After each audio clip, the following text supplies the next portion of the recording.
অনেক ভাই আপনি ওর অনেক রাগ হয়েছেন, একটু আদর করে দেন। না না, সে তো রাজাকারের বাচ্চা। আপনার কোনো অধিকার নেই আমাকে রাজাকারের সন্তান বলার। আমি একটা মুক্তিযোদ্ধা পরিবারের সন্তান।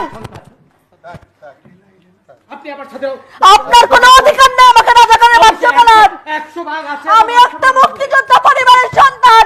আপনি রাজাকারের কথা বলেছেন।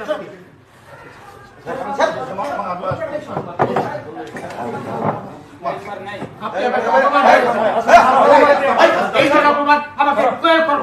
আমি একটা মুক্তিযোদ্ধা পরিবারের সন্তান, আপনি আমাকে রাজাকার কোন সাহসে বলেন? আমি এই আপনার ব্যবহার দেখে আমি বলেছি এটা। আমি একটা মুক্তিযোদ্ধা